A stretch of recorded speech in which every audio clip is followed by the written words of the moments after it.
Ils repartent discrètement, sans un mot, comme toujours, pas une parole sur ce fils qu'ils n'ont pas osé regarder à l'énoncé du verdict. 28 ans de réclusion pour un jeune homme qui encaisse sans broncher et qui aura nié jusqu'au bout. Je ne parlerai pas de victoire aujourd'hui, la justice est passée. La cour d'assises a suivi mes réquisitions sur la déclaration de culpabilité.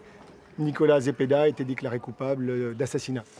Pour la justice, l'accusé avait donc prémédité son geste, un point qui pouvait faire débat, même si la relative brièveté du délibéré, 5 heures seulement, laisse penser que l'intime conviction des jurés était acquise. Ils ont toutefois écarté la perpétuité.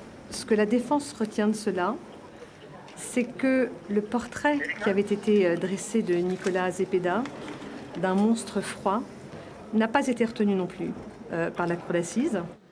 De leur côté, les parties civiles peuvent enfin respirer. Faute de corps, faute d'aveu, les craintes étaient bien réelles de ne pas être entendues. La condamnation est acquise, c'est tout ce qui compte. Elle ne souhaite pas faire appel. C'est une audience très éprouvante, très émotionnelle aussi, au-delà du travail professionnel qui a été fait. Et je pense qu'on serait tous satisfaits de s'arrêter à ce procès-là. Après, ça dépendra exclusivement de la volonté ou pas de Nicolas Zepeda Contreras. Bon, ils repartent avec beaucoup de peine aussi, hein, ça c'est évident.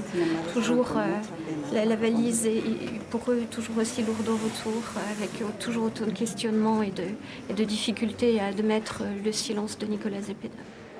L'université de Naroumi, par la voix d'un avocat parachuté à Besançon, dira toute sa satisfaction de la justice française, appelant de ses voeux la découverte du corps.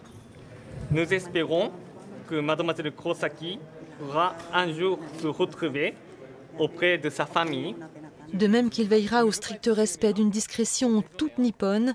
La mère et la sœur repartiront donc sans un mot, mais après avoir sans doute exorcisé un peu de 5 années de souffrance.